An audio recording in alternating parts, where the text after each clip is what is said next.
I'm gonna start this video off by saying this. Are you ready? Talent and karma always wins.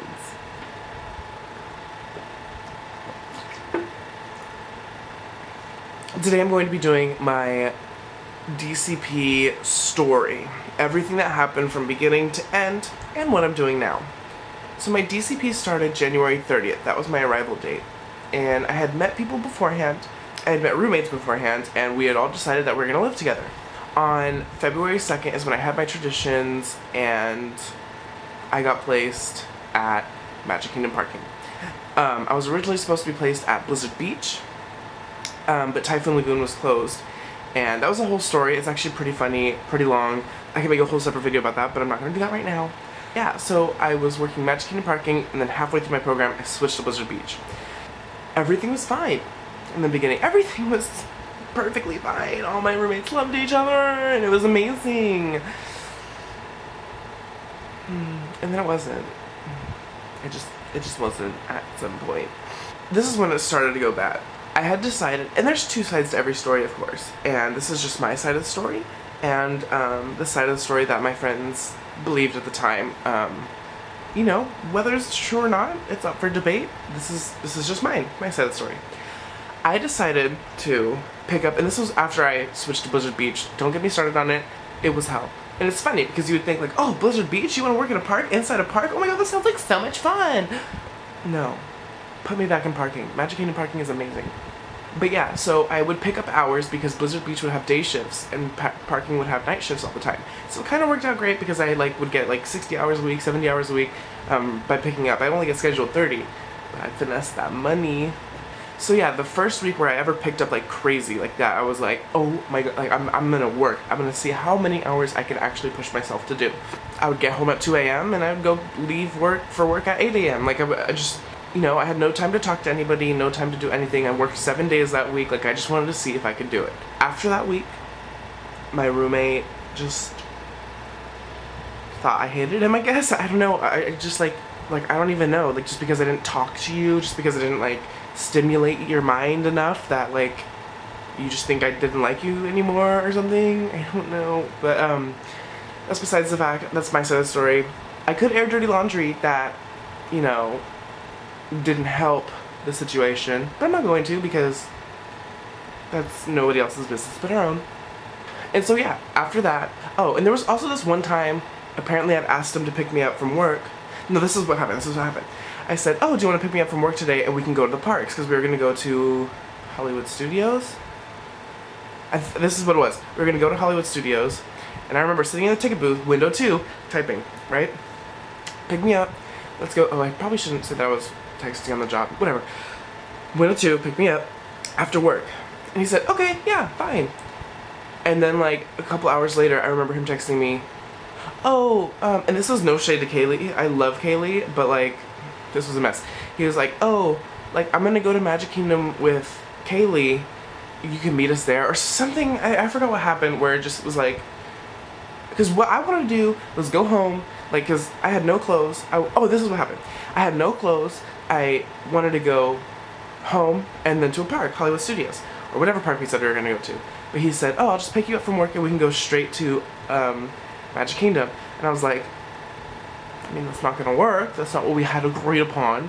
So no, I'm not doing that. And that was the end of it. And so I took the bus home. While I was on the bus, I got a text message saying, where are you? Didn't you want me to pick you up?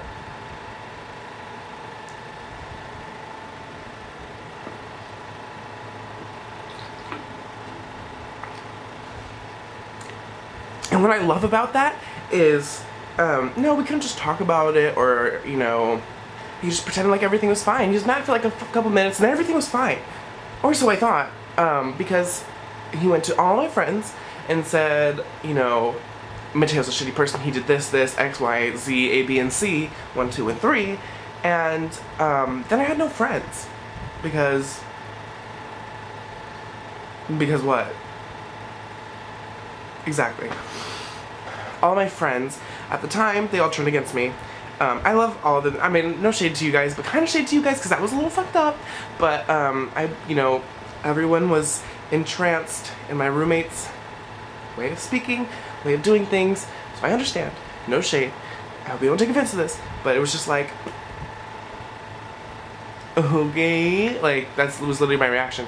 So I just made really close friends with all my work people, and I actually like made really good friends with my work people, and like I loved it. But with a mixture of not always just having me and my roommate in my room at night when I would get home after a 14-hour day. Also, you know, having a bad living situation, being bitter because I got transferred from Magic Kingdom Parking, the best job in the world, as you can see in my Magic Kingdom Parking video, click right there. Just kidding, you know, my lazy ass isn't gonna do it. But yeah, a mixture of a bad living situation and a bad job. And yeah, so I booked a flight home, and I remember telling all my friends, and it was hard, and like, it sucked. And it sucked so much that I canceled the flight. Because I just couldn't do it. I wanted to stay. Or so I thought, because then I booked a flight the next day, 2 weeks later, just losing $100. And this time I didn't tell anybody. And I just left.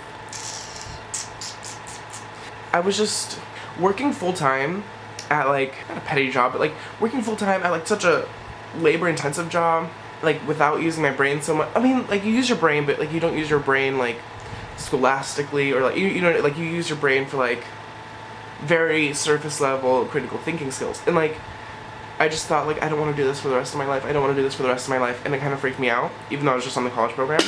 And so I wanted to go home and go back to school. And so I did, and I went home. The entire time I just got bitched at by people who aren't even a part of my family. Like, I just got bullied in my house at home. And if I post this on Facebook, you know exactly who bullied me. Everyone who's seeing this, you know exactly who it was, but none of you said anything. So I'm just gonna, whatever, out of my life. So yeah, I went home and I did online classes because I couldn't switch to a junior college that was near me. And I just figured, like, wow, online classes are a fucking joke. I could take like 30 online classes and still work full time because it's literally ridiculous. Like, Quizlet, hello. And so, yeah, I was like, you know, I'm tired of being bullied. I'm tired of being harassed by literally everyone. Why did I come home to this? Like, so I just talked to some people that I know that were still working, and I was able to get a full-time position at Magic Kingdom Parking. Whoa! So yeah, that's what I did. And, you know, on when I started this video saying karma and talent always wins, I just wanted to reiterate that, because karma and talent sure do most definitely win, because without being too shady, I'll just say this. Lies will always be exposed. You can't manipulate people for too long. People will always figure out what's actually happening. And if you're truly a shitty person, there's no way to hide it forever. And that's all I'll say on that. I love my friends, ones that I made at work, and the ones that I have now that have, you know, seen both sides of the story. So yeah, now I'm in an amazing living situation. I have an apartment off of housing. Oh, and another thing too, I didn't have a car, and literally, if you don't have a car, you're not a person. I don't care. If you don't have a car, it has been scientifically proven that you are not a person. My car is getting here within this week. I'm full-time, which means I have a lot more flexibility in what I want to do and how I want to do it. And yeah, and I could do school.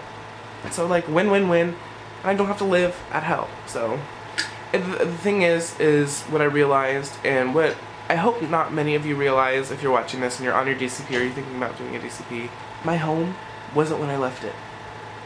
And the home that I left to go do my DCP wasn't there for me when I went back. Physically and theoretically. Physically and hypothetically.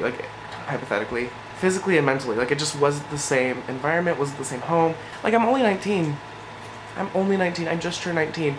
And I feel like a lot of people think that I should be doing something. I feel like a lot of people think that I should be doing one thing because they have, like, a different expectation of me. I don't know. Like, that, it just doesn't make sense. Like, I don't know. What am I... Yeah, I don't know. I'll talk about... I don't know. Thanks for watching. I'm going to be doing Vlogmas, but the way I'm going to be doing it is very special. I'm going to be vlogging throughout the week, and I will be posting it like every 7 days. So December 7th, whatever day that is, I don't know what day it is, but I'll be posting like a collection of vlogs from throughout the week. Yeah, I hope you enjoyed this. If you have any questions about, you know, my DCP or what to expect in the DCP, you can maybe look through my older videos, or you can just ask me. Comment below how I know you. Comment below your questions. Like this video.